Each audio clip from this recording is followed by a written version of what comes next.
नमस्कार। आज के इस एक्सप्लेनर में हम एक बेहद दिलचस्प और पूरी तरह से हाइपोथेटिकल यानी काल्पनिक सैन्य परिदृश्य को डिकोड करने वाले हैं। हमारी स्रोत सामग्री में इसे ऑपरेशन सिंदूर का नाम दिया गया है, जो मई 2025 की एक संभावित स्थिति पर आधारित है। अब ये विश्लेषण सिर्फ एक मिलिट्री एक्शन के बारे में नहीं है, बल्कि उस 30 साल पुराने गहरे इतिहास को भी खंगालता है जिसने इस एक्शन की नींव रखी। तो चलिए बिना किसी देरी के इस पूरे सिनेरियो को गहराई से समझते हैं।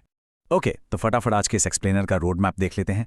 हम शुरुआत करेंगे ऑपरेशन सिंदूर के सिनेरियो से, फिर देखेंगे 3 बड़े आतंकी कारखानों का इतिहास, प्रमुख हमलों की टाइमलाइन, वो पहलगाम हमला जिसने एक ट्रिगर का काम किया, जवाबी कार्रवाई का एग्जीक्यूशन और आखिर में इस स्ट्राइक के परिणाम। तो चलिए सीधे बात करते हैं इस ऑपरेशन के स्केल की। एक 25 मिनट की भीषण जवाबी कार्रवाई। सिर्फ 25 मिनट। जरा सोचिए, स्रोत के अनुसार 7 मई 2025 को एक अत्यधिक समन्वित त्रिसेवा यानी ट्राई सर्विस सैन्य अभियान चलाया जाता है। और इसका लक्ष्य क्या है? दशकों पुराने आतंकी ढांचे को महज 25 मिनट के अंदर पूरी तरह से नेस्तनाबूद करना। इतने कम समय में इतने बड़े ऑपरेशन की प्लानिंग इसकी सटीकता और गंभीरता को दिखाती है। मतलब पलक झपकते ही एक बड़ा और अचूक प्रहार। अब इस स्ट्राइक के दायरे पर गौर करते हैं। एनालिसिस में साफ तौर पर 9 अलग अलग टारगेट्स की बात की गई है और इसका भौगोलिक विभाजन बहुत दिलचस्प है।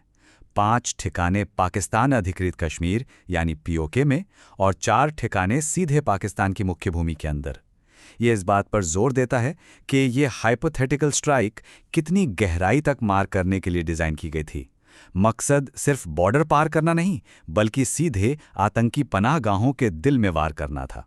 लेकिन उस रात तक पहुंचने से पहले हमें उन 3 बड़े आतंकी कारखानों के दशकों पुराने इतिहास को समझना होगा। और ये टेबल इस बैक स्टोरी को बहुत बखूबी दर्शाती है। देखिए, ये संगठन रातों रात खड़े नहीं हुए।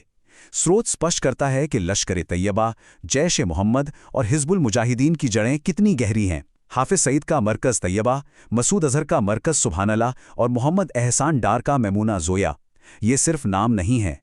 एनालिसिस के मुताबिक ये पूरी तरह से विकसित आतंकी कारखाने रहे हैं जिन्हें बहुत ही सिस्टमैटिक तरीके से खड़ा किया गया था। इन फैसिलिटीज का स्केल सुनकर आप शायद सच में हैरान रह जाएं। मुरीदके में 200 एकड़ में फैला लश्कर का मरकज तैयबा, जहां बाकायदा मस्जिदें, गेस्ट हाउस और यहां तक कि मछली फार्म तक मौजूद थे। वहीं दूसरी ओर बहावलपुर में जैश का मरकज सुबहानल्लाह, जो 15 से 18 एकड़ में था, उसमें जिम, स्विमिंग पूल और घोड़ों के अस्तबल जैसी सुविधाएं थीं। और तो और ये पाकिस्तान सेना के 31 कोर मुख्यालय के बिल्कुल करीब स्थित बताया गया है। हिजबुल के मेमूना जोया को तो सियालकोट में एक स्वास्थ्य सुविधा का रूप दे दिया गया था ताकि किसी को शक न हो। ये कोई साधारण कैंप्स बिल्कुल नहीं थे। अब देखते हैं कि इन ट्रेनिंग कैंप्स का नतीजा क्या हुआ। प्रमुख हमलों की एक खौफनाक टाइमलाइन। स्रोत सीधे तौर पर इन ऐतिहासिक हमलों को उन्हीं ट्रेनिंग कैंप से जोड़ता है जिनकी हमने अभी बात की। ये टाइमलाइन हमलों के पहले युग को दिखाती है। वर्ष 2000 में लाल किले पर हमला, 2001 में संसद भवन पर और फिर 2008 का वो भयानक मुंबई 26/11 हमला जिसमें अनगिनत जानें गईं। एनालिसिस में इस बात का खास जिक्र है कि अजमल कसाब और डेविड हेडली जैसे हमलावरों ने मुरीदके और सवाई नाला जैसे इन्हीं कैंप्स में अपनी ट्रेनिंग ली थी। और दुर्भाग्य से ये सिलसिला यहीं नहीं रुका।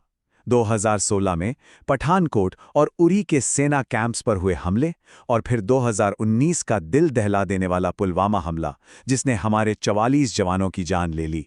स्रोत इन सभी घटनाओं को एक साथ जोड़कर पेश करता है ताकि हम समझ सकें कि ऑपरेशन सिंदूर जैसे हाइपोथेटिकल सिनेरियो के लिए ऐतिहासिक आधार कैसे तैयार हुआ और क्यों इस जवाबी कार्रवाई के इतने बड़े स्केल की कल्पना की गई।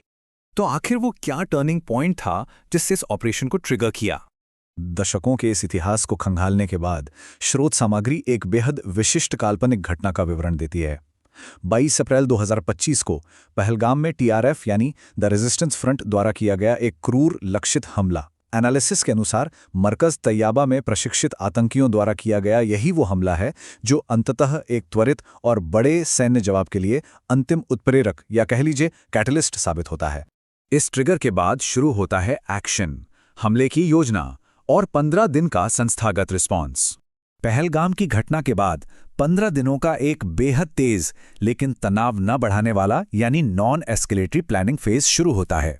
सबसे पहले प्रधानमंत्री की मंजूरी, फिर एनआईए और रॉ द्वारा सटीक टारगेट्स की पहचान, सुरक्षा पर कैबिनेट समिति यानी सीसीएस की बैठकें और आखिर में थल, जल और वायु सेना का एकदम परफेक्ट कोऑर्डिनेशन।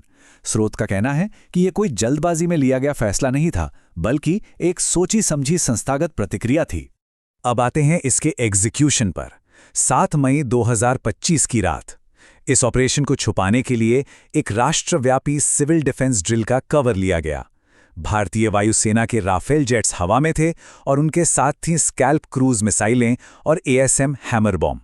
रात के अंधेरे का फायदा उठाते हुए इन अत्याधुनिक सैन्य उपकरणों के जरिए इस सटीक योजना को अंजाम दिया गया।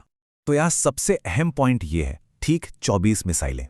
स्रोत के मुताबिक रात 1:05 से 1:30 के बीच, यानी उन्हीं 25 मिनटों में सवाई नाला, मरकज अहले हदीस और मरकज अब्बास जैसे आतंकी शिविरों पर ये 24 मिसाइलें दागी गईं। इस पूरे काल्पनिक ऑपरेशन का जो मुख्य आकर्षण है वो यही गति और सटीकता है। इतने कम समय में इतना सटीक प्रहार। और अंत में इस स्ट्राइक का असर क्या हुआ, चलिए इसके आफ्टरमैथ पर नजर डालते हैं। इतनी भारी बमबारी के बाद स्रोत के विश्लेषण के अनुसार 9 प्रमुख आतंकी शिविरों को भारी नुकसान पहुंचा। कई हाई प्रोफाइल नेताओं के मारे जाने की खबरें आईं, लेकिन सबसे दिलचस्प बात जो स्रोत बताता है वो ये है कि इन आतंकियों के जनाजों में सैन्य अधिकारियों की उपस्थिति देखी गई। और यही वो मोमेंट था जिसने दुनिया के सामने राज्य द्वारा प्रायोजित आतंकी पूरी तरह से पोल खोल कर रख दी। अगर हम सीधे आंकड़ों की बात करें तो स्रोत का एक बहुत ही स्पेसिफिक दावा है कि इस ऑपरेशन के दौरान लगभग 90 आतंकवादियों का सफाया हो गया। इसमें मसूद अजहर और हाफिज सईद के कई करीबी सहयोगी भी शामिल होने की संभावना जताई गई है। ये आंकड़ा इस बात को साबित करने के लिए पेश किया गया है कि ऑपरेशन अपने लक्ष्य में कितना विनाशकारी था। तो ये पूरा विश्लेषण हमें इस एक बहुत ही गहरे सवाल पर लाकर छोड़ देता है। सोचिए, यदि 3 दशकों की मेहनत से बनाए गए आतंकी बुनियादी ढांचे को महज 25 मिनट में पूरी तरह नष्ट किया जा सकता है, तो ये दक्षिण एशियाई भू राजनीति के भविष्य को कैसे फिर से परिभाषित करेगा।